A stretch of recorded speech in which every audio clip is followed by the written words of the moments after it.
sure you are going to do the oral part. So I knew that you had a meeting with Bongongo this afternoon. So I'm sure he explained to you so many things regarding the HPCSA exam. So there are many stations, others there are 5 minutes, there are stations of 10 minutes. I don't know if there are stations of 15 minutes. And there are certain things that you like to know. We always have an emergency station.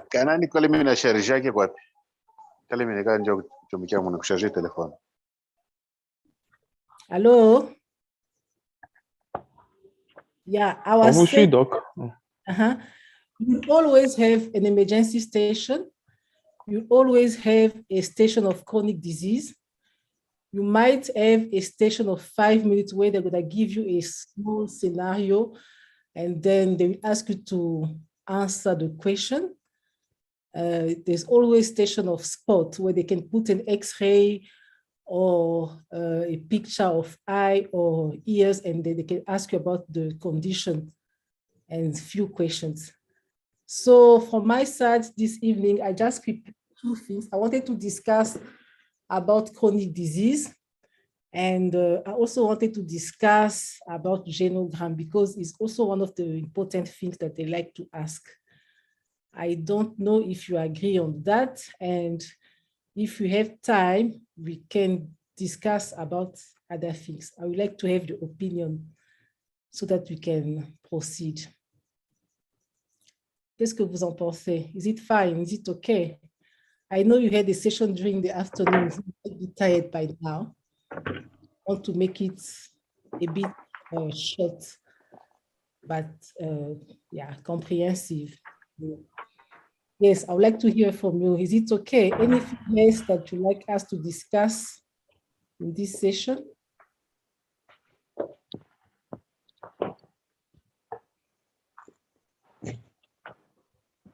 Hello?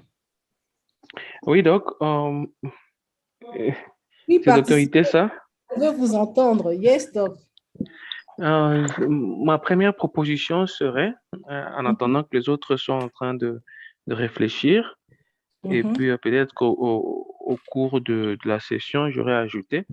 Mais ma première proposition serait d'aller une approche sur les chronic consultations. OK.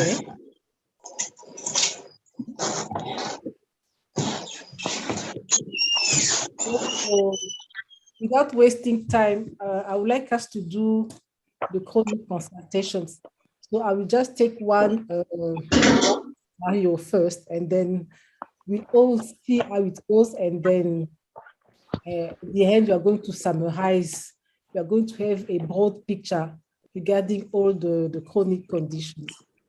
So for that, I know we had the same session last year, but don't feel bad about that if you're repeating the same things. I can see there are many participants who are new, so we also want to share with them.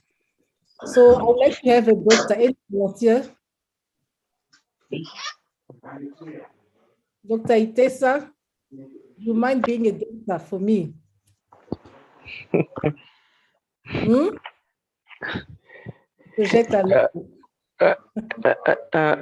I wanted to hear you doing that. Then I learned once. We're not going to take long, only for 10, 15 minutes. Just to see how it goes, and then we are going to summarize for all the chronic consultations. So, yeah. Okay, let me try. Okay, thank you. Yes, I'm here. I'm getting inside your consulting room. You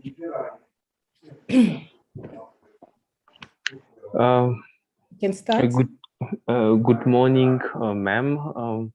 My name is Dr. Itessa. How can I address you? Yeah, good morning, Doc.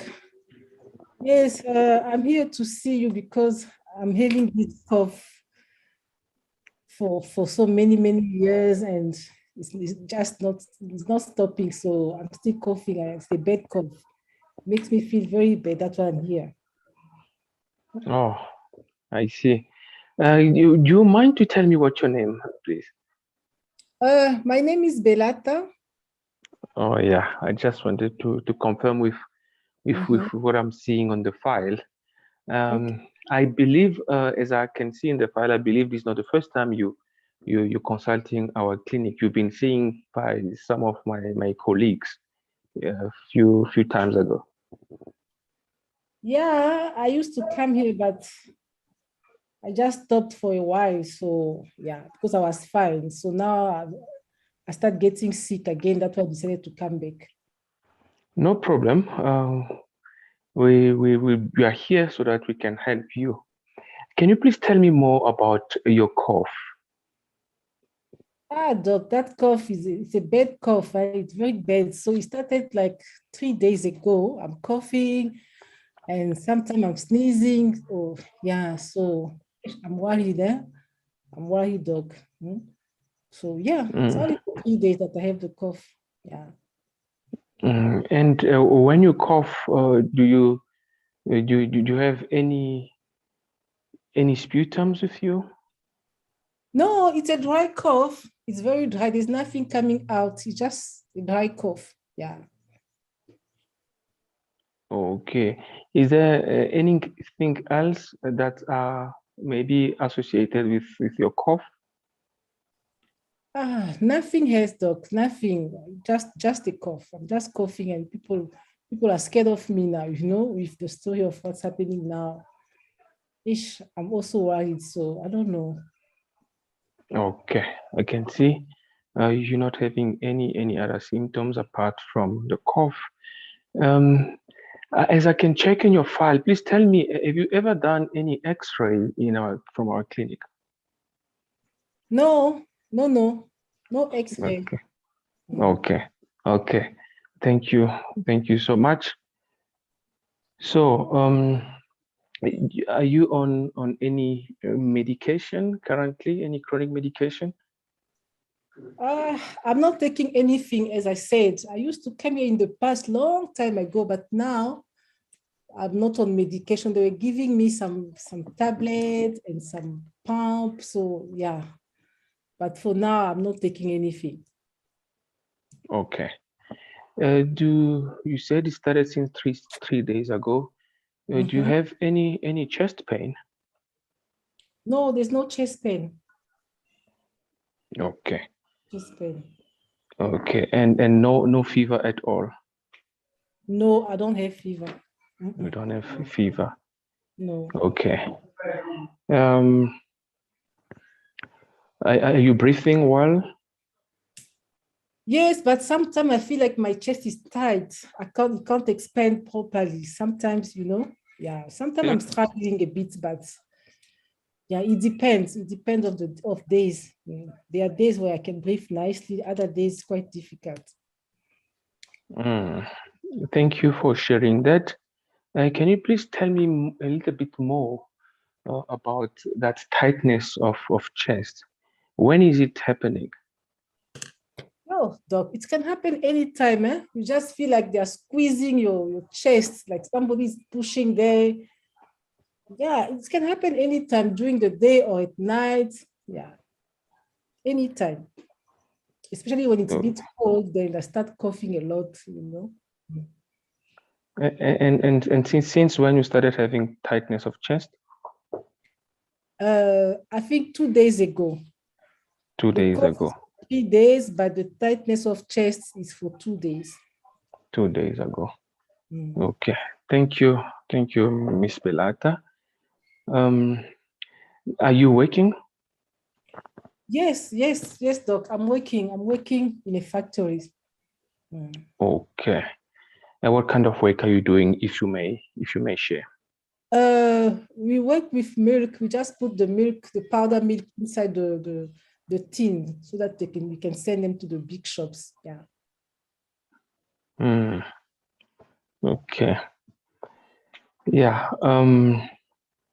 Since when you've been working in that company? Eh, I think it's for the past 5 years, huh? Yeah. I've been in for 5 years. Yeah. 5 years. I can see it has been long. Okay. Do you know perhaps maybe the name of the product that you've been exposed constantly to? That's Yeah, that milk as I that you said, mentioned. yeah, we work with that milk that we call clean. So we just Clean. put the milk inside the tins. Yes, this is Okay. my job. Mhm. Okay. Thank you. So apart from that, uh, are you married? Do you have any family? Yes, I was married, but now I just divorced with my husband. So I'm single now and I don't have child. I don't Okay. have kids now. Okay. How are you coping after the divorce? Yeah, after work, after divorce. Oh, After divorce, yeah. I stay with my mother. So in a 2 bedroom, so we just share the same house. So, but I'm having my own bedroom. Yeah. Hmm. Is your mother okay health-wise? Yeah, she also had the same problem like me in the past. She was telling me, but now she's fine. She's okay now. Yeah. Do She's, you remember her getting some medication for that same yes, problem that yes. I remember when I was a child, she used to have those pump that, something like a pump that used to use in the mouth, something like that. Yeah. okay. Okay. Thank you so much. And do you have any allergies? Hey, allergy. I'm not sure, but when there's a lot of smoke or dust, it happened to me to cough. Mm. Mm. Okay. You mentioned that you're not on any medication. And do you remember being told that you are allergic to one of the medicine? Sorry, doc, you said? I remember that you said you're not on any medication currently, but do you remember being told maybe in the past that you've been allergic to one of the medicine? Yes, my previous doctor he told me something about allergy, something related with allergy, but I'm not sure. I can't remember. I can't remember. Okay. Yes. When was it? When were you told about that? Yeah, I was 15 years old at that time when he told me about allergic. It was my first time to hear that word even. So yes, say I might be allergic to something. And that's why I started with medication. But when I start feeling better, I just stopped those medications. Okay.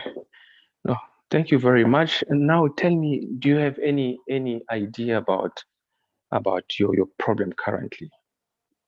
Any thought? Doc, I think it can be COVID, eh? Because nowadays we only hear about COVID. So ish, I don't know. I think it's COVID. Okay. Were you exposed to anyone who has COVID lately? Doc, I don't know. How will I know? People are wearing masks, they're putting masks under the chin. So I don't know. Maybe. Okay. I think I had COVID. Anyway, we will have a time to examine you and then see how to address the COVID issue. And tell me, what will make you feel better after this consultation that you've seen the doctor? Doc, if you give me the good treatment, if just my cough stop, then I will be happy. Then I can go back and work because now embarrassing to start coughing in front of people.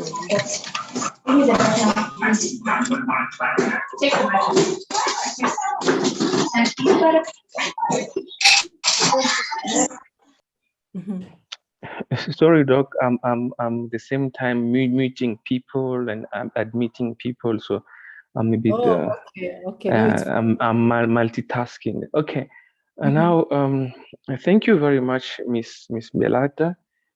Yo, I'm lost now after doing this. I'm thinking. Okay, yeah. Any worries currently? Are you worrying about something specifically? Yes, doc. As I said, I'm scared of COVID. But Mm, I remember in the past they give me those pump. I tried to use them again these days, but it seems like it's not even working. So yeah, I think I'm not mm. going to get better if you don't give me the right treatment. Because now I'm scared. So Okay. those pump that I was using, Dr. Bilata is freezing. I don't know if it's only on my side. Oh, okay. Can you hear me now? Hello? Can you hear me, Hello? Dr. Belata? You're Yes, freezing. I don't know if it was my side. I think it's your side. I can hear you.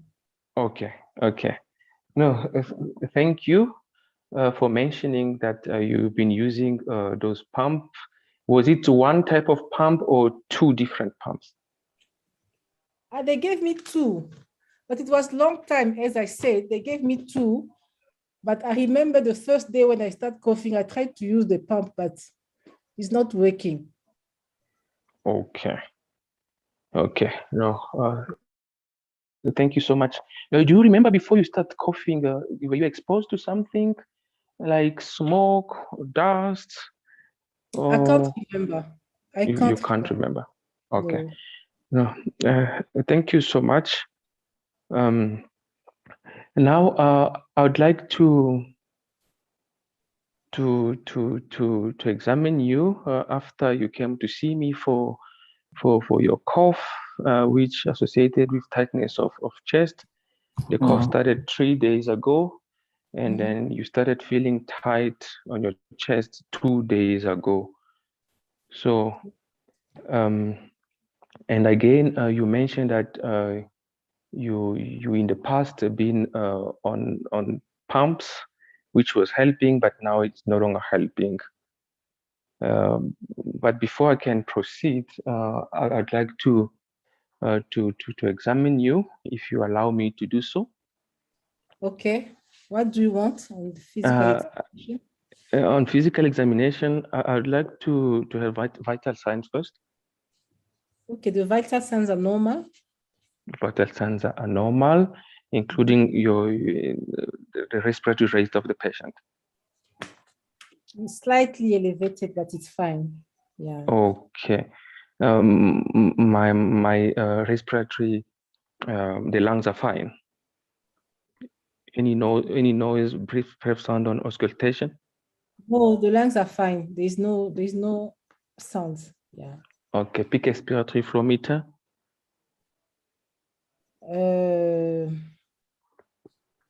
Okay, it's moderate. It's moderate. Okay. Yeah. Thank you. Thank you so much. Okay, Miss Belata, after a consultation and after physically examine you, I'd like to have an I'm thinking of please remind me. I forgot to ask if you've been exposed to any cigarette before. I don't smoke, but I do You have don't friends smoke. who smoke. Yes. Okay, okay. You don't, but you don't smoke. Okay.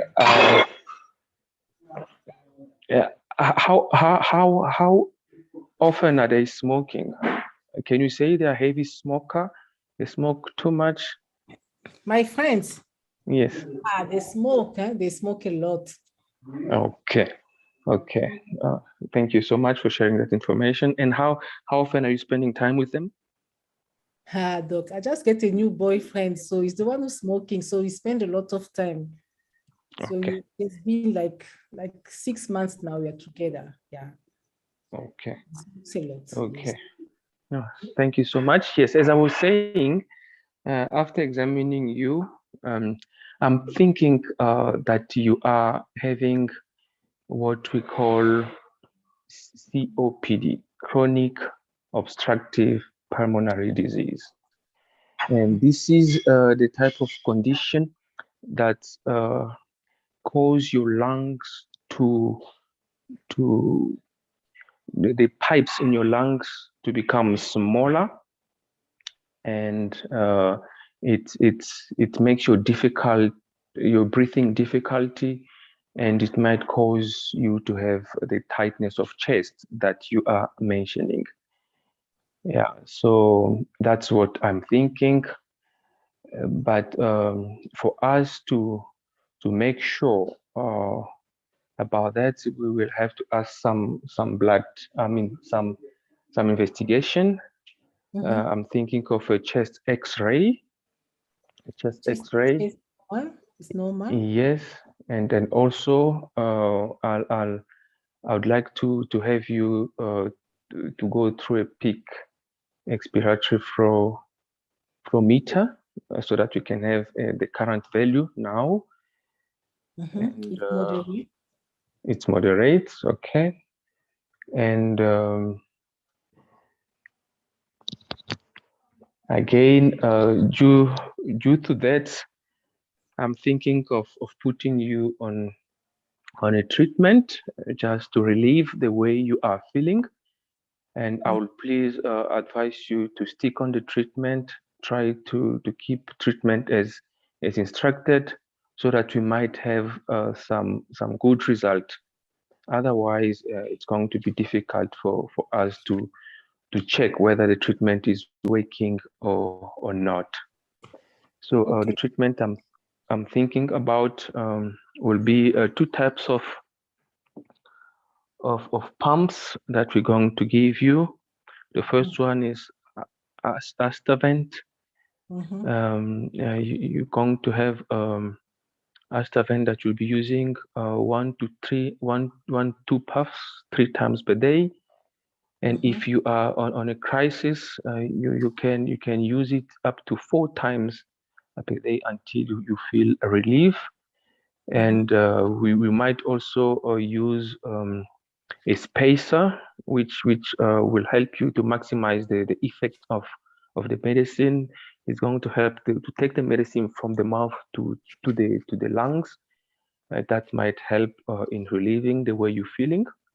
And again, another type of pumps, which is beclometasone. This will now, the first one will help you to open your pipes in the lungs, but it might not open it for too long, which might close again. So the second one will help the first one to maintain those pipes to be open for long, and which can help you to relieve the tightness of chest, and also the coughing. You can also use it with a spacer as well. We can add on top of it prednisone, these white small tablets. Here you see you're going to take, you might even take 4 tablets in the morning and 4 tablets at night as well. That might help. I'll advise you to please stay away from people who are smoking. This might be difficult because smoke might be causing what you are experiencing now. So as you mentioned that your boyfriend is the one smoking and your friends as well are smoking, if you might talk to them that your doctor told you that the fact they are smoking might be the reason that you're having this attack with your breath. And if you can explain them nicely and kindly, if really they care about your health, may they consider smoking while you're not there, or smoking very far away from you. Can this help, Miss Belata? Yes, doc, but I'm afraid my boyfriend is going to leave me now. You see, I was looking for someone, but now you're telling me to stay away from him. I don't know. I will try. And I will see what you tell me. I hear you, Miss Belata. This is not an easy one, but think about your health. Think about the way you're feeling now, and you came to see us so that we might help you to feel better, as you said. And so we are advising you in that line, because if you only take medicine without taking care of this, what we call non-drug treatment, and your lifestyle, this might make you relapse and have the same symptoms over and over again. So we really would like to remind you that you need to try and see how you can work it out with your boyfriend and with your friend as well. Is there anything maybe I forgot to ask that you might add? Doc, I don't know, but my concern is about COVID. I don't think that I have that CO or what did you say again? CO something. Me, I think Okay. COVID, and I don't want to die. It's COVID. It's just COVID. Okay. Thank you for voicing that. After my physical examination, yes, I'm thinking more about COPD than COVID. But you know what? We since you're having this problem of cough and tightness of chest, we also going to send you for a COVID test, where they're going to check, to take some sample from the back of your nose, and we're going to get result depending on how fast they are. In 24 hours or 48 hours, you might have your result, and then we will address the COVID issue as soon as we get the result. But in the meantime, please keep your mask on, keep sanitizing, and a good social distancing, so that we until we get the result, then we'll know how to address that issue.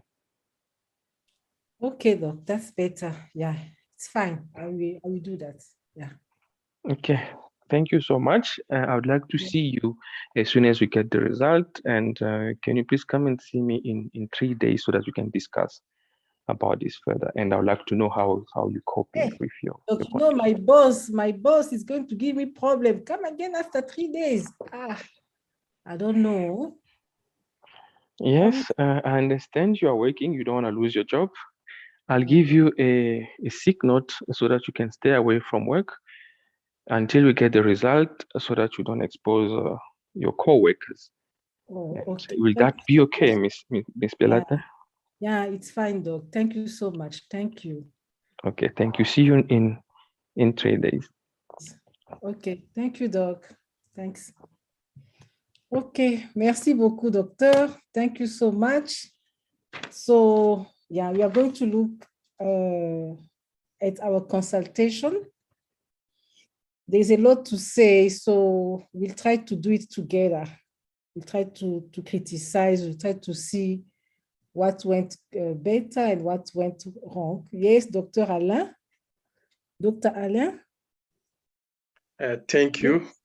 I would like to Itesa. It was wonderful. So imagine be afraid.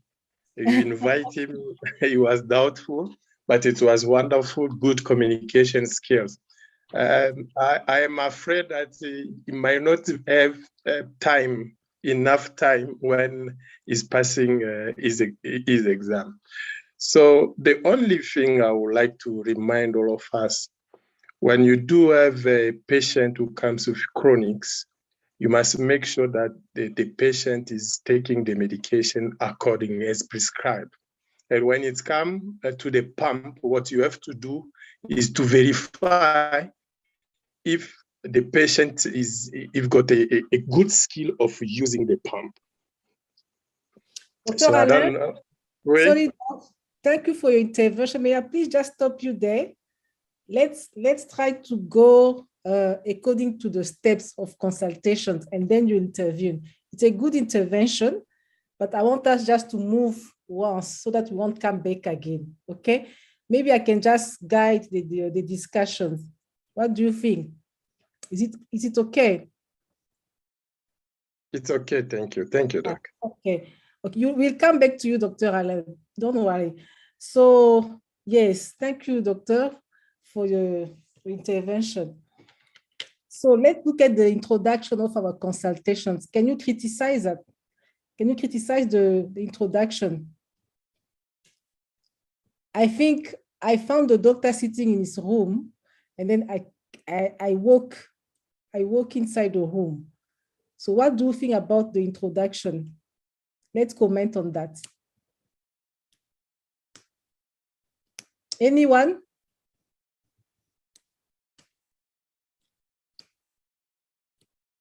Yes, Dr. Alain? I can't record if the doctor assured. I can't record if doctor assure you about confidentiality and privacy, asking you if you were comfortable, greeting you accordingly. You can't record. And then did he wash his hand? And because you're talking about COVID, did they don the PPE? I don't know. Okay, you see, in the OSCE, it's only 15 minutes. So there are things that they are going to cut it short, like the physical examination. You see, when we reach that stage, I told him what did he want during the physical examination, and I started giving me the vital sign, normal physical exam. So they won't let you go through all the process. So, but the introduction it's very important, because when the examiner is going to Dr. Guy. Okay, so I was saying during the OSCE, the examiner has a checklist. So everything that you say, it's a mark. So the introduction is very important. So Dr. Tessa just greets me and say, hello, May, how are you? And he gave me a chair to sit. I think he did that. He introduced himself. I don't know if I'm wrong, but I heard him say that. So it's already one mark. So make your patient to feel comfortable. You can even start with a joke. How are you today? It's very cold. Will you please have a seat? I'm Dr. Belata. I'm Dr. Itessa, and you are Dr. Belata. And you are Mrs. Belata. It's an introduction. So you must recognize your patient. If possible, you have to name your patient by his name. It shows that you are seeing the right person. So it's a good thing, and the doctor did it. So it's one mark. Okay. So anyone want to comment about the introduction? Any other comments? Hello. Yes, Doc. Thank you, Doc. I just wanted to ask, is it important to ask about the consent before the patient's consent before you start the consultation? We're not yet there. How can you ask me a consent if you don't even know who am I? You must first recognize your patient. You must first make sure that it's the right person that you are seeing.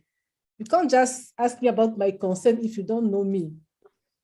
That's why it's important to introduce yourself first. This is the first step of the consultation. You start with the introduction.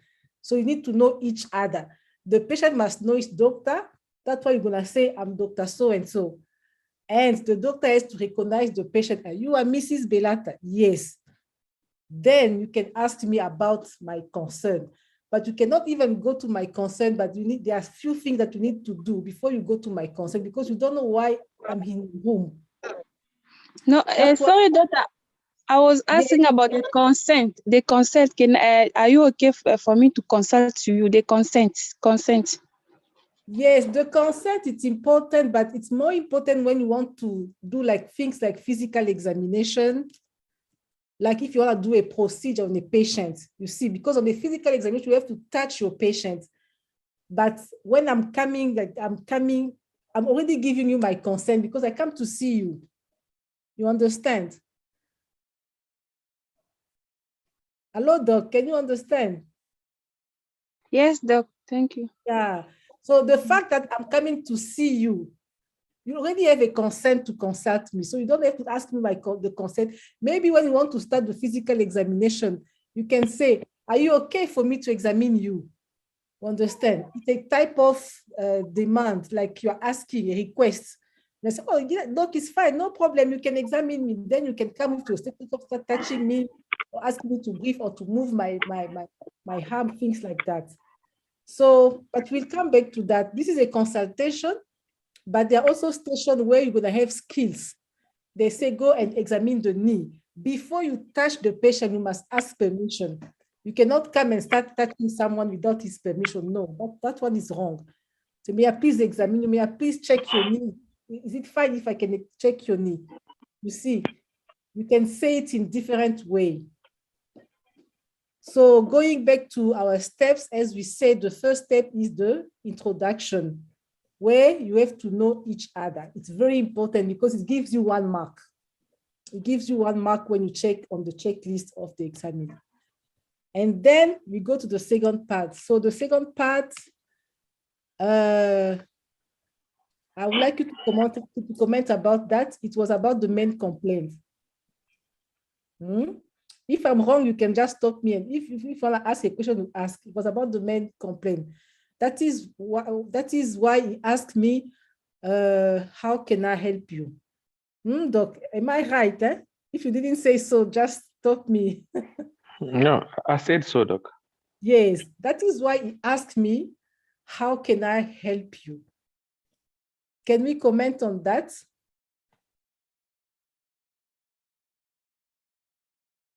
Any comments about the complaint?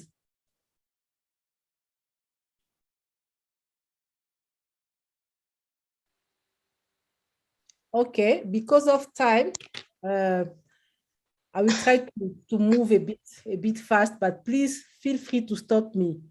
So as we said, the first step is the introduction. The second step is what we call RICE. If you have a pen and the paper, you can just write. I'm saying RICE. So it's R-I-C-E. It's a mnemotechnique just to help you to remember when you're in a consulting room. You know, it's an exam, it's stress, it's everything, but try to be calm. Try to keep your calm and ask your question. Have like a system in your mind. And also guide your patient. There are patients who talk a lot. They can even try to take you out, but listen to your patient. Do not interrupt the patient. This is one of the communication skills. Because those patients that you're going to see in the exam, they are trained. They are students. They tell them what to do, and they're going to give you cues, some piece of answers. Or if you listen carefully to them, you can reach what is expected from you. So I say the first one is introduction. The second one is RICE. So RICE stands for R-I-C-E. R is the reason of encounter. Why am I coming to see you? And my doctor asked me that question. I was so happy. How can I help you? Okay. Try to avoid to say, why are you here? What is your problem? No. Make it in a good way. How can I help you? You see, he wanted to know, why am I coming to see him? This is R, the reason for encounter. And I told him, Doc, I'm here because I'm coughing. Okay. And you need to go step by step. I'm here because I'm coughing. Then I just stopped there. I didn't say anything else. Then he emphasized by saying, tell me more about your cough. He wanted to know, wanted me to tell him more. And I just say, no, I'm just coughing for the past 3 days and I feel uncomfortable about that. At that stage, you can try to look at the associated symptoms. First, you ask an open question, tell me more.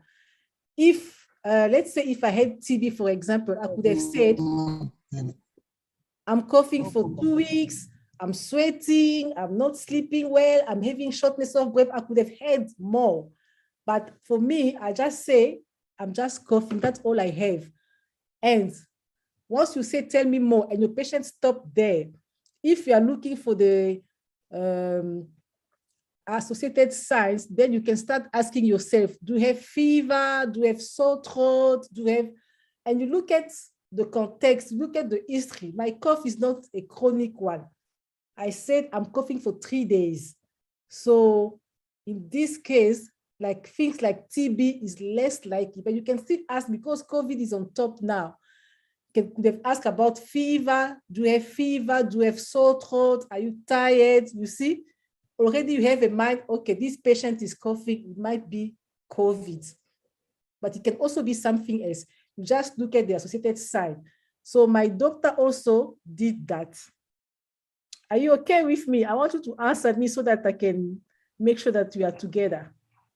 Yes, Doc, we're following you. Yeah, so my doctor asked me about that question. It was good because he said, tell me more, but I didn't say much. I just say, I have cough. And then he wanted to look at the associated sign. It can be anything. It can be, let's say if I was, okay, I'm a lady. If I said, I'm having an abdominal pain, he could have also asked, are you having an abdominal pain? Are you having your menstruation? When was your last period? Things like that. Are you vomiting? Maybe an appendicitis, can be anything. So you look at the associated sign is very important. This is the stage where you're going to ask about the associated signs. So for me, I didn't have much. It was only just cough. And he asked me, is it a dry cough? I said, yes, it's a dry cough. Because myself, I did not say it. But the doctor asked, when you cough, there's something coming out. I said, no, it's a dry cough. There's nothing happening. And I didn't have fever. It was just a cough. So this is the R, the reason for encounter. Okay. And then you go to the next step. The next one is I. I stand for idea. You have to know what is the idea of your patient about his condition. Do you have any idea? But you don't go like say in the exam, don't say, what is your idea about that? But you can say, what do you think about what's happening to you? You understand? So this is the idea. The idea is I. So what do you think about what's happening? Oh, doc, I think it's because I slept outside yesterday, or because I was exposed in the cold weather, that's why I'm coughing. So your patient must also have an idea about his condition. So when he asked me, I said, I can't remember my answer. I think I said, I can't remember what I said, sorry. So I is about the idea. And C is about the concern. What worries you? You can say, what worries you? And for me, my concern was, I'm afraid to have COVID. I think somewhere during our conversation, I did say that, oh, doc, I'm afraid, I think I have COVID. And you know, COVID is scary, people are dying. So me, I was scared. That was my concern. So my fears was to have COVID. And E is expectation. E stands for expectation. So what do you expect me to do for you? What do you want me to do for you? And I say, doc, I want you to give me the correct treatments, and I want to feel better. That's what I was expecting from my doctor. Say, oh, I'm going to see him. I want him to help me. It was my expectation. Okay, I'm going to stop there to respond to any questions.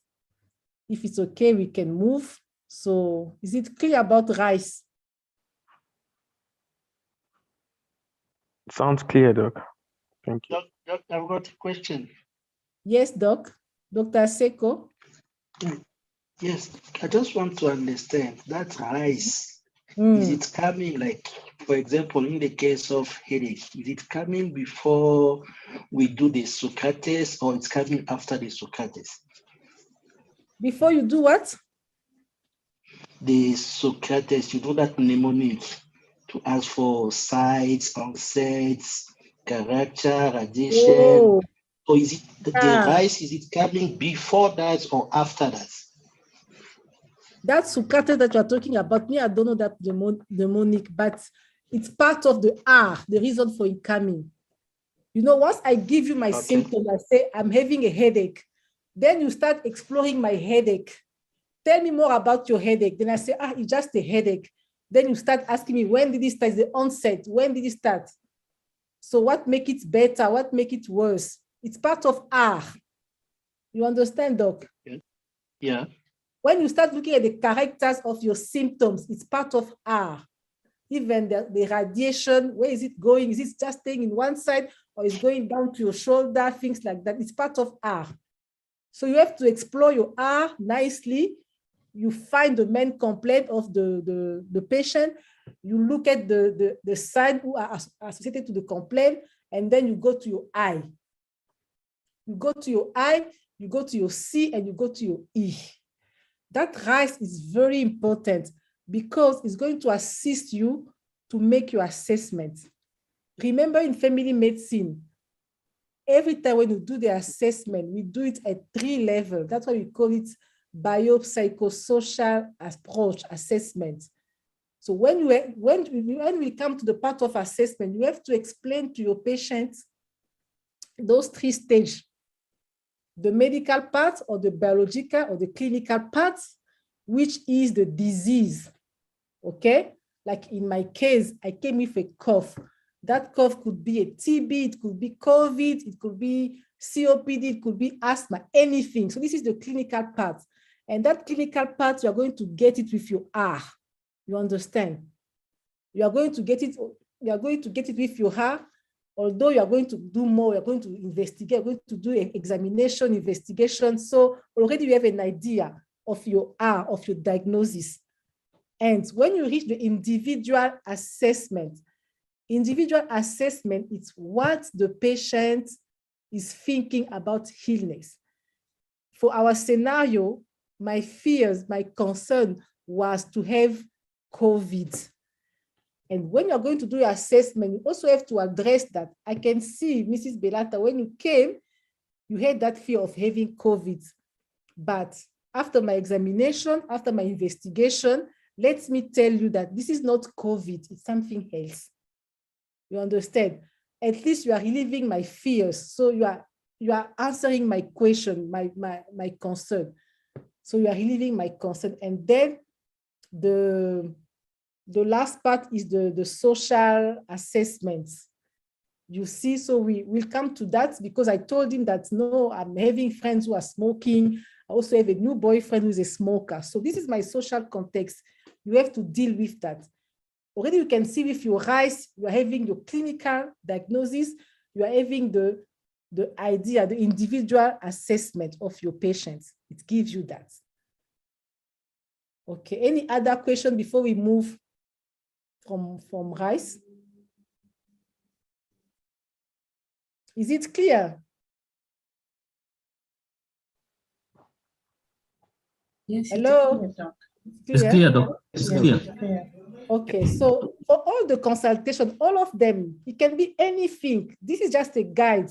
So if you are going this way, I'm sure you're not going to forget anything. You're going to go right to the point, and you're going to have marks, even if you didn't get the correct diagnosis. But if you are going in this way, they already he's checked this, he's looking for this, they're going to give you marks for that. So you do your rice, and after your rice, you go to the history. This is where Dr. Alain intervened. This is where he intervened, and I would like him to also come back and say what he was saying. So for the history, as we know, you start with the individuals. And sorry, before I go to the history, I wanted to come back to the doctor say, I can see it's not your first time to be here, you have a file. Please do not add what was not said to you in the exam. You understand? It can be a new patient. It can be a patient who used to come to your clinic, but me, I didn't say anything. I just came. So when you say, oh, I can see in your file is not the first time for you to be here. Don't say that. Let me tell you that it's not my first time to come to your clinic. Because this is just because it's an exam. Because in real life, when patient come to the office, you're gonna have his file.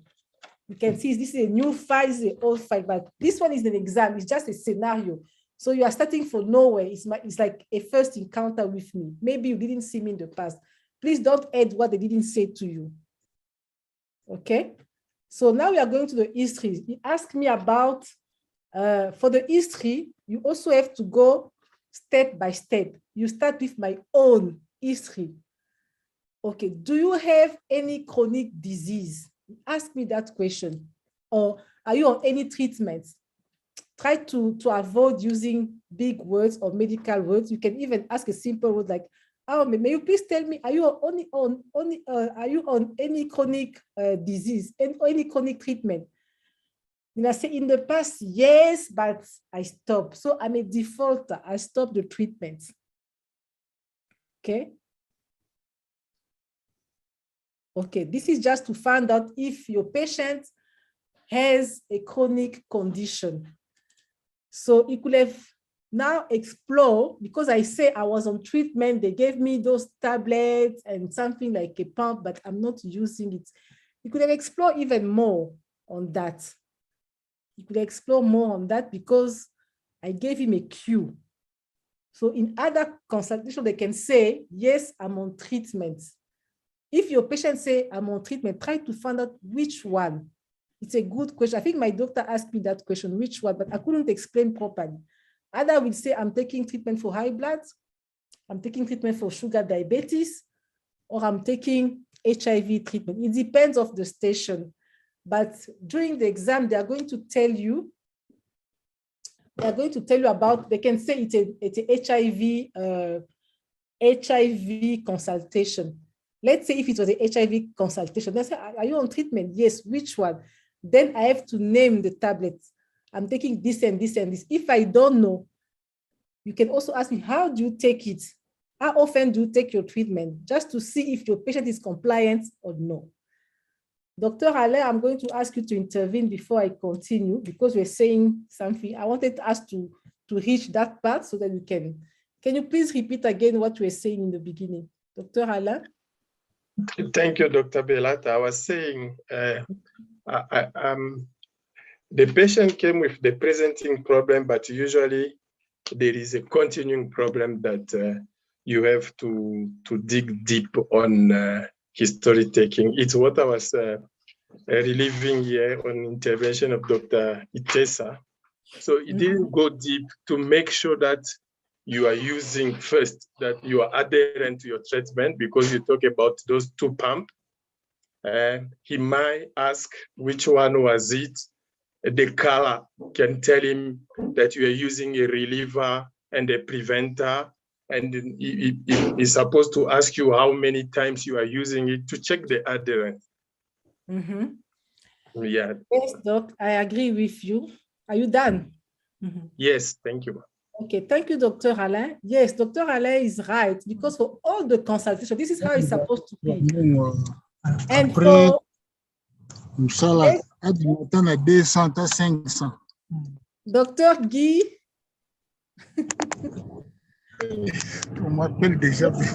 May you please mute yourself, Dr. Guy.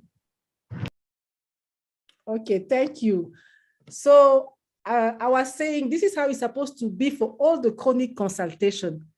Okay, like in a case of asthma or COPD, patient will say, I'm using the pump. This is a cue. I'm using the pump. In this time, you can say, may you please show me how to use it? Because it can be because of many reasons. That's why I'm sick. I might not be compliant, or I don't know how to use the pump. So if you ask me, show me how to use the pump, you can check my technique to see if it's good or not. And then you will see and judge, oh, she's doing it right or she's doing it wrong. And if I'm doing it also, okay, I can see, but I will teach, I can see you not using the pump properly, but I will let you know after the consultation, after my examination. You see, already you pick up a cue. But for my case, I just said I was not, I said it somewhere that I was using, but my cough is still not stopping.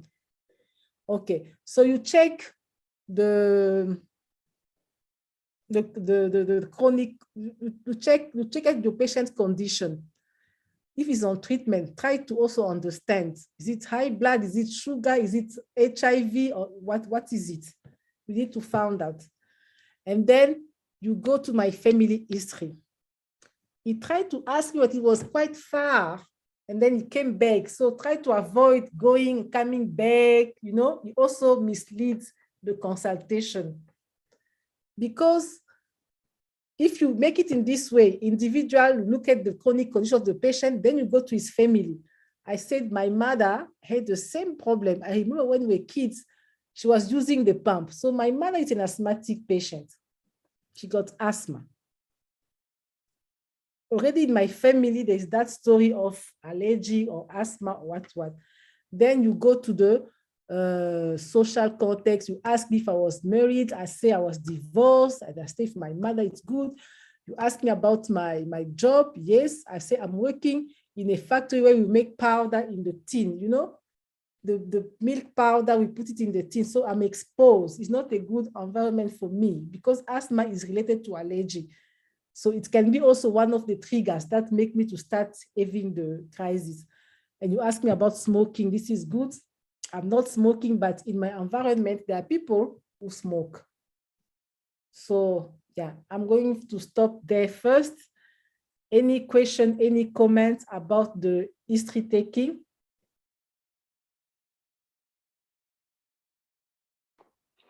Yeah, yes, doctor. Yes. Yeah, in the social context, can we ask about what the patient is doing in life? Like, are you working? Yes. Is it? Yeah, this is where you're supposed to ask those questions. That he asked me if I'm working. I say yes, and he wanted to know where. So I think my condition is also related to my work. So in my work, it's a trigger factor. My friends are also triggers for me because they smoke. So already I'm in a bad environment. So if you see when you're taking the history like that, it's going to help you when you're going to do your social assessment. We'll come to that. When you're going to do your social assessment, you have to remember all those things. So this person is having the allergic condition, is working in a factory, there's a lot of dust, he stays with smokers. So it's not a good thing for me. You need to deal with that. Okay, and in case of HIV also, you can also ask about condom. Do you use condom? Do you have many partners? How many partners do you have? This is where you're going to ask my social life. How do I live? With who am I living? Things like that. Okay. Dr. Anakle, want to talk? Okay, can we move? Yes, sir. Okay, so after taking your history, then you go to your physical examination. This is where you are going to ask a consent because you are going to touch now the patient. Say, may I please examine you? Yes. But because of time, in the HPCSA exam, they won't let you to do all the steps of the physical. The examiner will say, okay, what do you want? And you say, like the vital sign, it might say which one. Then you say, I want my blood pressure, I want my respiratory rate, I want the temperature. And do not forget, for this case that we are doing now, also ask about the saturation, because it's a respiratory problem. Maybe I'm having a low saturation. You must also check, how do I breathe on room air? It's very important. Then you go about your JACOD, say there's nothing. You go to my cardiovascular system, I say it's normal. You go to my respiratory system, it's normal. This is a cue. It's a cue. I will come back to that because cough is part of the respiratory system and the cardiovascular system as well. So when you say to JACOD, look at the edema, I don't have any edema, I say JACOD is normal. So CVS is normal, lungs are normal. Abdomen, and also on physical examination, we didn't see anything. And my doctor was clever. He said, okay, it's fine. He went to the physical examination. Remember, why am I saying it was very important? Because at the end, on the assessment, he said, I've got COPD. I didn't have features of COPD. Let's just open a bracket there. I didn't have a COPD. My case, it's asthma, because with an asthmatic patient, you might not have signs. If I'm not in crisis, you can't even find the wheezy. My lungs would have been fine. But with a COPD patient, when you do the JACOD, you're going to see, if you look at the nails, they are like clamping, they are quite bulging, the nails of the patients. Those are elements that can guide you through a COPD. And when you examine the lungs, you have to have, most of the time, you're going to have wheezes. And it's usually the patient who is uncomfortable, but an asthmatic can be fine now and then change the condition a bit later, depending on the trigger factors. But with a COPD, you're going to have signs of the physical examination. If there's nothing on the chest, at least on your JACOD, you're going to find something. That is why I say, for me, it was not a COPD, although I'm staying with smokers. But me, I'm an asthmatic. I'm not a COPD patient. Okay, it was just a bracket. So you go to the physical examination, and then you go to your investigation. Part of your investigation, my doctor did that. He asked me to do the peak flow meters. And I said it was moderate. But I just want to say, in the HPCS exam, don't forget, you might have a station, only a station, where they're asking you to demonstrate how to use a peak flow meter. You might have a full consultations. So if they want you to show how to use the peak flow meter, the examiner will say, because when you get inside the room, where is it? So when you get inside the room, you see they prepare the room. You might find this, the peak flow meter, you might find it on the table.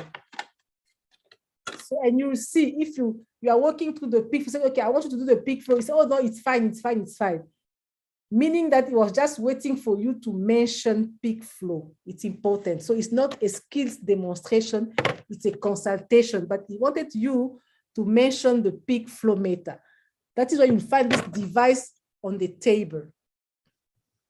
Okay? And with many things as well, but you can say, oh, I want to do the peak flow. You coming back, huh? And then, and I say it was moderate. So we are going to talk about peak flow. Maybe if you have time, we talk about it. And I say it was moderate. Okay? And then part of the investigation, you wanted to say, what else? Apart from the peak flow, yeah. You wanted a chest X-ray, and I said it was normal. It was normal, peak flow, and then you went to the assessments. Okay, so I'm trying to summarize. So we're starting with the introduction, the RICE, the history, the physical examination, the investigation.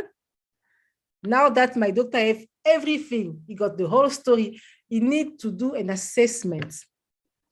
You need to do the assessment. And the assessment, as we said, I'm going to say it again, we do it at 3 levels, the biopsychosocial assessment, or the clinical, the individual, and the contextual. Then this is where you're going to explain to your patient what is happening. Say, okay, Mrs. Belata, after my examination, and after my examination, I found that you are an asthmatic.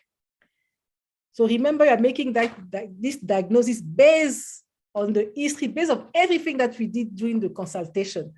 I told you I was on treatment, I stopped. I was using those pumps, I stopped. So I'm a defaulter.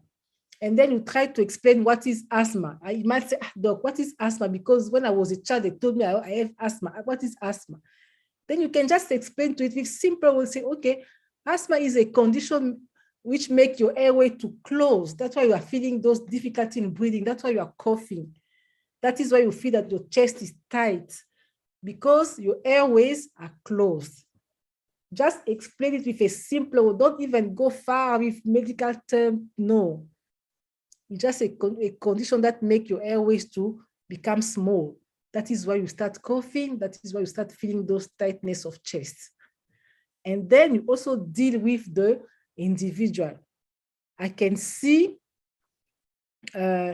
sorry, let me just come back to the investigation, because one of my fear was COVID. With COVID now, there are many things that we do. We do what we call rapid test. It gives you the result at the same time. You can do a rapid test, because I was concerned about COVID. I said, I think I have COVID. Say, okay, let's also do a COVID test. Let's do a rapid test. We can also do a PCR to confirm the result.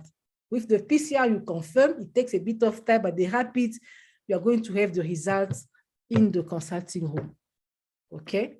Or you can send me at the corner where they swab people, they can swab me. I say, okay, I can see you are scared of having COVID, but let me tell you, your condition is not COVID because your rapid test is negative and you do not have all the signs of COVID. There are many things that can give you cough. But for your case, you only have cough, you don't have the other signs of COVID. And I did the rapid test is negative, so you don't have COVID. This is how you are going to address the individual. Now, you go to the contextual. You go to the contextual. Let me just come back to the clinical. I forgot to say something. Okay, so you explain the condition that is asthma. It's a disease of the airway that make my airways to close. And for that, I'm going to give you treatment. So it's like you address, you explain, and you treat, you manage at the same time. So after explaining to you, okay, I'm going to give you treatment. You're going to use those pumps. Okay, there are two pumps. There's the reliever and the controller. Don't say reliever and controller to the patient. It depends on the color. You might see most of the time Astovents is green and steroids are brown, but you'll see, you might find boxes of metadose. Okay, I'm going to use the pump. I'm going to show you how to use the pump. So you shake it, you just explain as it's written in the book. You explain to your patient. If you finish with the clinical, then you go to the individual. Okay, I can also see that you're scared of having COVID. Am I right? Yes. Try to involve your patient. Don't just talk yourself. Try to share with the patient, okay? You explain how to use the code. Oh, what do you think? Can you do it? Okay, it's fine. Okay, let's just start with treatment and we'll see. Now you go to your individual. You can say, okay, I saw you were scared of having COVID. Am I right or wrong? Am I right? Yes, doc, yes, yes. But let me tell you, after my physical examination, after doing the test on you, let me tell you that you do not have COVID because your rapid test is negative and you also don't have all the signs of COVID. So don't be scared about COVID. You do not have COVID. If you tell me that, you can see I will be relieved because you are addressing my fear. I'm no longer scared of COVID. So it's not COVID, it's something else. And then you go to the contextual. The contextual, it's where I'm going to deal with my social problem. I do have a boyfriend who's a smoker. I don't want to leave my boyfriend. And I work in a factory where you work with dust. So, okay. As I explained to you in the beginning, asthma is a condition that can be triggered by dust, things like dust, smoke, things like that. I can see with your work, it's going to give you problem. May you please ask your boss to change the department, or may you please try to get another work. If I say I can't, work is difficult, you can refer me to a social worker who can assist me to change the job. Okay, but also my boyfriend, remember I'm a divorced lady. Maybe I'm still looking for another, and for someone else to marry me. You can't just say, no, you must stay away. I can't stay away. You can maybe say, okay, it's gonna be better if you ask your boyfriend to avoid smoking. I won't be able to stay away because I'm looking for someone. Now you are telling me to stay away. I won't stay away from him. So it's better to advise him to stop smoking or to bring him to one of the consultations and to explain to both of us the reason why smoking is bad. It's bad not only for me, it's also bad for him. You can try to organize a consultation. Say, okay, I would like to see you with your boyfriend in our next visit, for example, so that I can explain to you more about smoking. You just mention it like this, but it's not a smoking counseling. You don't put it apart, but just mention, let the examiner see that you're organizing something. So to bring those people to try to avoid smoking. With my friend, it's fine. I can stay away from them, but with my boyfriend, it's quite difficult because he's someone who's going to be with me most of the time, and he's a smoker. So it's better if I can bring him to the consultation so that you can also explain to him the reason of stop smoking. Okay, so what else? I'm a bit lost. I was talking about, yes. So you also address the smoking issue. It's very important. You also address the work issue. And if you have time, maybe you might have time, then you can start talk about other things like HIV prevention or immunization, things like that. Because nowadays we are doing the COVID immunization. Have you ever get your vaccine, things like that, just to try to consume your time. And the last thing is to close the consultation. Don't just say, okay, thank you, I will see you in 3 days. No, also ask my advice. What do you think? if I have to see you, I would like to see you in 3 days' time. What do you think? And also think about a sick note because I'm working. So I won't have problem with my boss at work. So yeah, this is how we're supposed to conduct a chronic consultation. I do not know if you have any questions, any problem, any questions on what we just said. I'm sorry, Doc, please mark the candidate. Did he fail? No, I can't mark you because I didn't have a checklist. So there were good things, but there are also other things that came after you skipped, you came back. Yeah, but overall it was not bad. It was not bad. We just have to try to be systematic and to deal with, because in each consultation, there are things that they are looking for. Like if you have an asthmatic case, you must talk about the trigger, the treatment first, check the patient treatment, look at the triggers factors. Like in my case, it was smoking, it was working in the industry where we work with powder. It was also being defaulter. You see, so I have many problems that we have to deal with. Then check the use of inhaler. It's very important in asthmatic consultation. Also do your peak flow. These are things that they are looking. If you have a case of sugar diabetes, for example, don't forget to check your eyes when you are doing your physical examination. Don't forget to check the treatment. If your patient is using insulin, check the site of injection. It's very important because it's a source of infection most of the time. Check the feet, check the tongue to look at rash, oral rash, things like that. So it's very important. And for HIV, for example, we have to talk about use of condom. They want to hear things about use of condom. They want to hear about disclosure. What are you going to tell to? They want to know about the treatment. Are you compliant or not? They want you to explain about treatment, because with HIV treatment, if you are not taking it accordingly, you might develop some resistance. So it depends on each condition. So there are things that they are looking. If you have an epileptic patient, then you must tell him about triggers factor. You must avoid like flashlights. You must avoid fasting, because those are things that can make him start having a fit. If the sugar is low, it might start fitting, things like that. And for high blood, you must talk about lifestyle modification, like avoid eating salt, coffee, things like that, taking medication. So yeah, but if you keep that guide of that sequence of events, I don't think that you are going to fail your exam. Yeah, try to be systematic. You know many things, but try to put it in order. And always when you assess, go with the 3 stages of assessment. Don't just say you have TB and then you stop there. So do your clinical, do your individual, and do your social parts. So if you do those things, I don't think that you're going to fail your exam. Okay. Thanks, Doc. Yeah.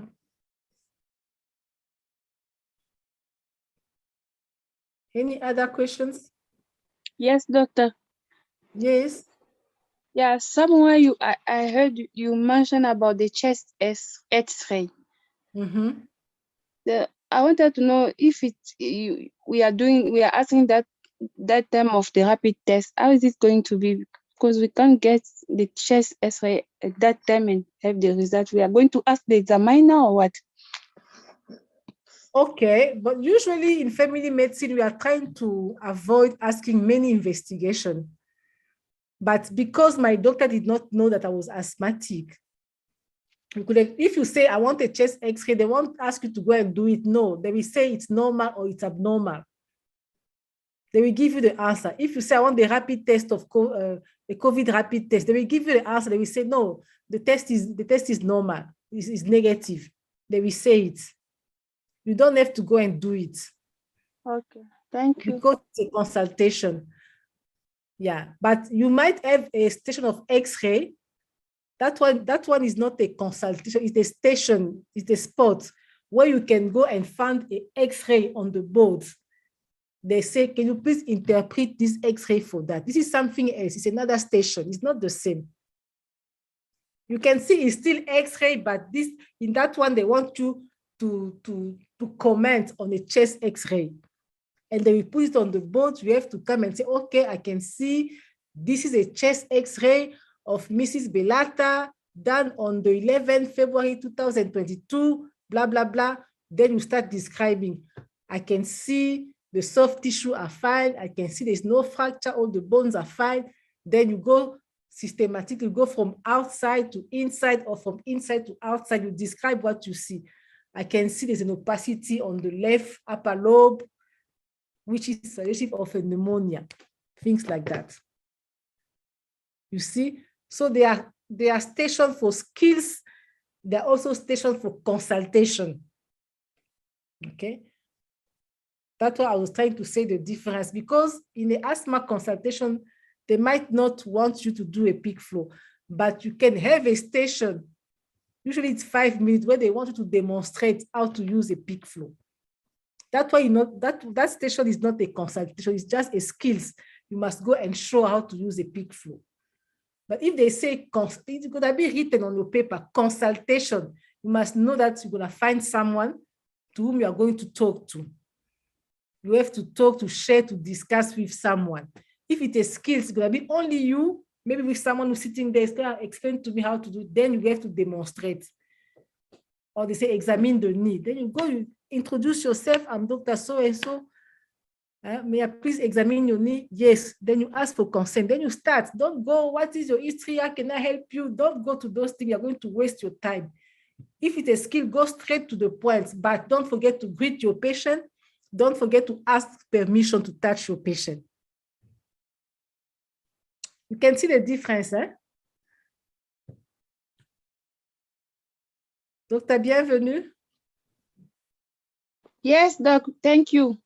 Okay, sharp, yeah. Okay, any other question?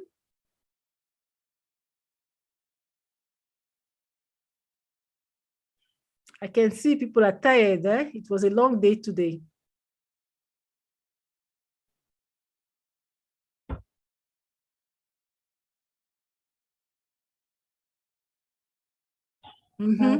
Sorry, Doc, I would like to ask, in case it's a station of to demonstrate how to do the peak flow expiratory,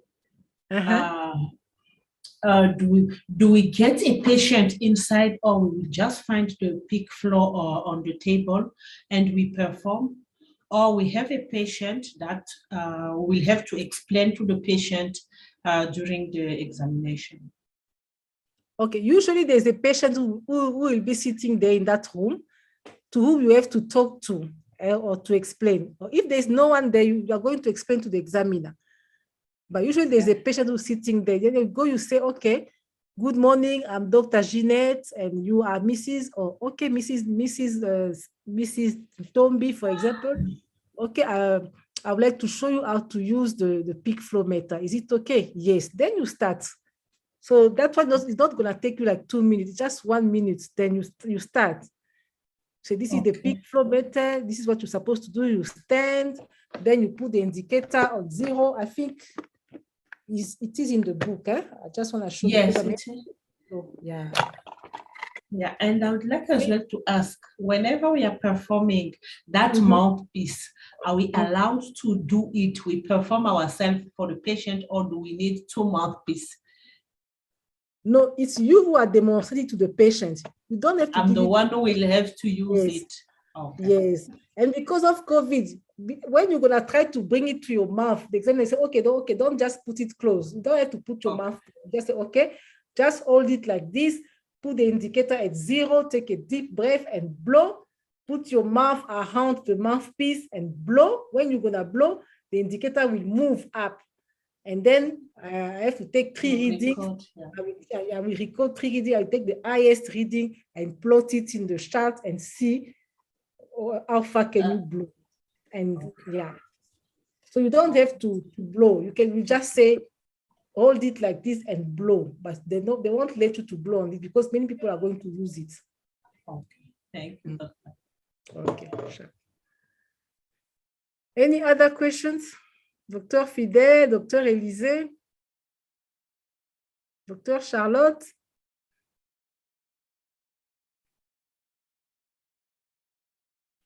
So are we fine with the consultations?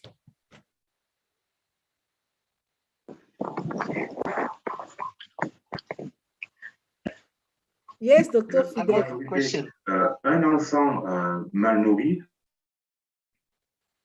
Yes. Docteur Élisée? Doc, ça va, c'est bon. It's okay for me. Everything is fine, it's clear. Dr. Fidel wanted to say something. No, I wanted also to say that it's fine. Everything is clear. Okay. I will advise you to go to the green book. I do not know if you have the handbook of family medicine, this one. I don't know if you can see. I think you have the book. So it will be better if you can also go and just try to see the common conditions like high blood, like sugar, just to have a look on that. Yeah. Because what they like in consultation, there's acute consultation and chronic. In the chronic, most of the time it's asthma, it's high blood, it's sugar diabetes, it's epilepsy, it can be HIV. With the acute, it can be a PV bleeding, it can be an ectopic pregnancy, it can be an appendicitis. Yeah. You can also have a mental health consultation where you have to deal with a psych patient or a depressed patient. So in the green book, there are like summaries of things that they want you to say during those consultations. If you can go to the book and just have a look, I think it's going to be very helpful. Yeah.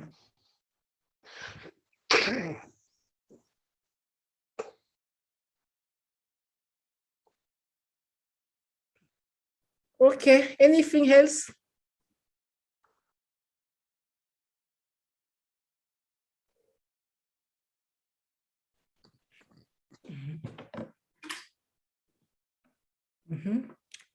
Il est 20h25. I don't know. I think you're also tired. Eh? Oui, docteur. Yes, yes. Oui, docteur. Yes. Bonsoir, docteur. Bonsoir, Doc. How are you? I am blessed, thank you. Okay. So far, it is good.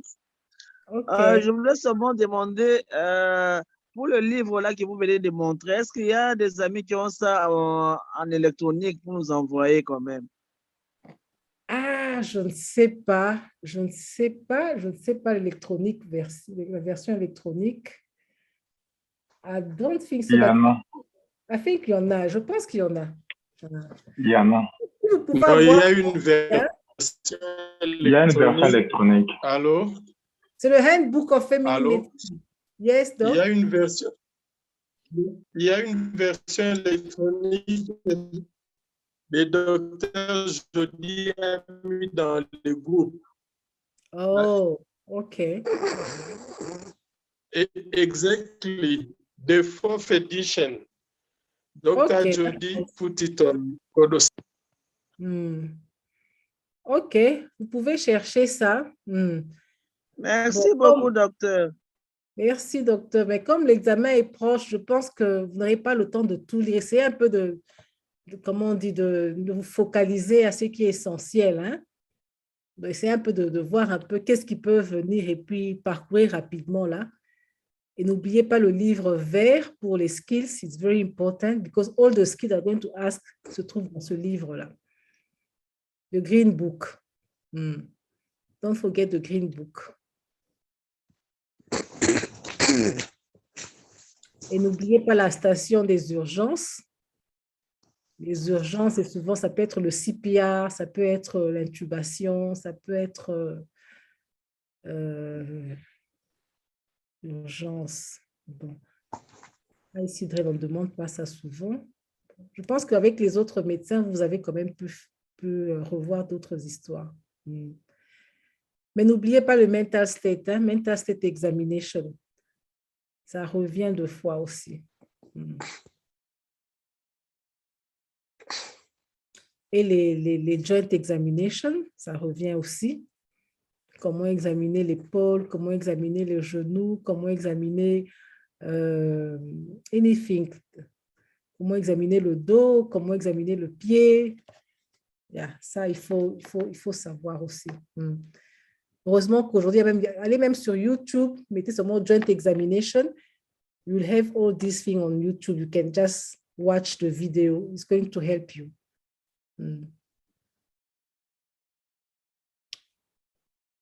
OK. En tout cas, bon, de ma part, c'est tout ce que j'avais prévu. Je pense que pour le génogramme, c'est dans le livre. Si ce n'est pas venu à l'examen écrit, ça peut venir à l'examen oral. On peut vous donner un petit scénario et puis on vous demande de faire de dessiner le génogramme sur papier.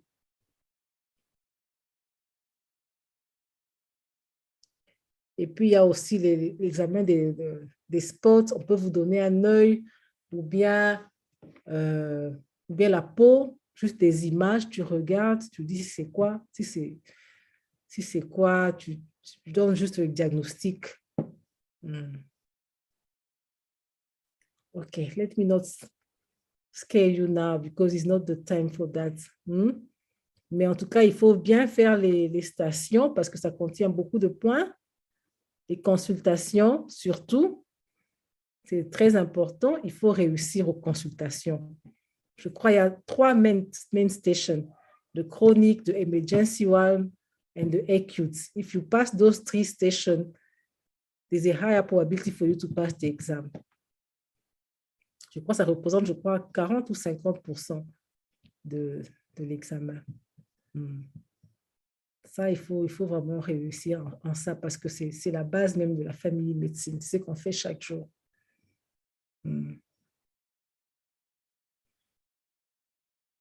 OK. Any other comments?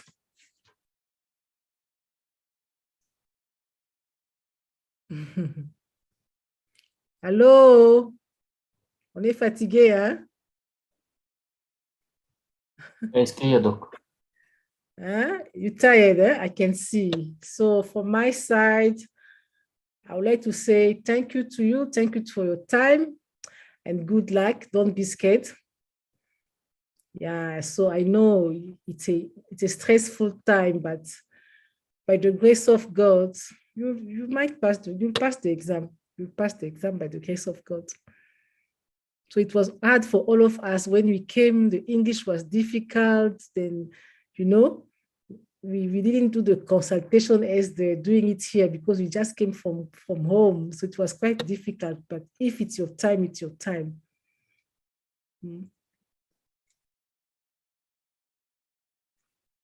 So, OK.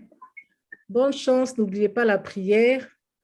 Et surtout, gardez le sang-froid. Il ne faut pas avoir peur de ces blancs-là, de ces gens-là qui vont vous ouvrir des gros yeux. Ne les regardez même pas parce qu'ils vont vous traumatiser un peu. Essayez de vous concentrer et faites confiance en vous-même. Vous avez eu le temps d'étudier, vous connaissez quelque chose, vous n'êtes pas stupide, vous connaissez beaucoup d'histoires, mais c'est seulement de garder votre calme. C'est quand on perd son calme, c'est à ce moment qu'on perd tout ce qu'on a préparé. Mais en gardant votre calme, je suis sûre que ça. Et puis, ils vont vous regarder. Il faut vraiment être posé. Même si la tête s'est embrouillée un peu là, mais gardez votre calme. C'est ce qu'on veut voir de vous. C'est ce qu'ils veulent. And be safe. If you don't know, don't start lying. Just say, okay, I don't know. If they ask you a question that you don't know the answer, okay, you can tell the patient, okay, it's fine. I will do a search. I will go read and I will explain to you next time. In our next consultation. Ce n'est pas mauvais. Tu dis ça à un malade, on ne va pas te donner 0. Au moins, il est comment on dit en français, il est honnête. Il ne connaît pas la réponse, il a promis qu'il va aller chercher. Il va aller chercher. Et c'est vrai aussi. Parce que ici, même quand on voit les malades, dès que tu as oublié une dose, quand tu prends le livre, tu ouvres le livre, tu regardes la dose, ce n'est pas un péché. Au lieu de prescrire une dose dont tu ne connais pas, autant mieux vérifier, tu es en train de sauver une vie. Et c'est ce que eux, ils aiment. Autrement, quand on te voit ouvrir un livre devant un malade, c'est comme si tu ne connais rien. Et ce n'est pas le cas ici. Donc, ne vous gênez pas. Si vous ne savez pas, promettez au malade, OK, I'm going to do a search. I will look for it. I will check for you. Next time when you come, I will let you know. OK? Bon, s'il n'y a pas d'autres questions, je pense qu'on va arrêter. Hein?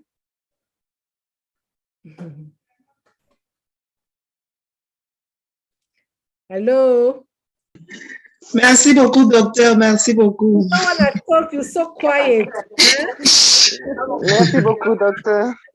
OK, thank you so much. Good luck. Que vous bénisse aussi. Bonne chance à tous.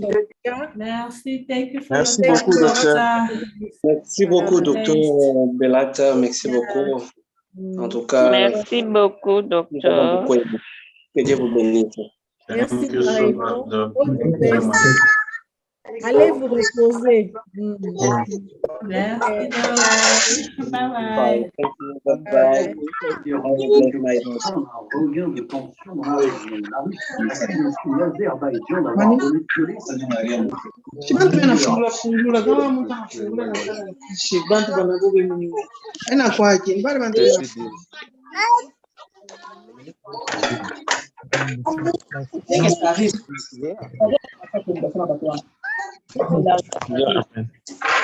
Allô? Allô, doc? Allô?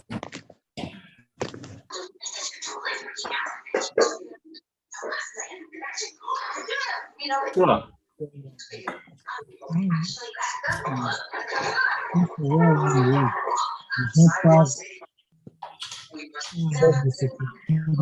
Le voiture regarde. C'est mal d'un seul. Je vois une voiture là.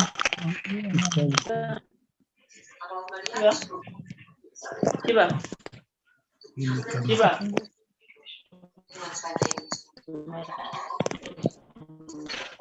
I want to get inside. Now I want just to get in fact just more maybe there.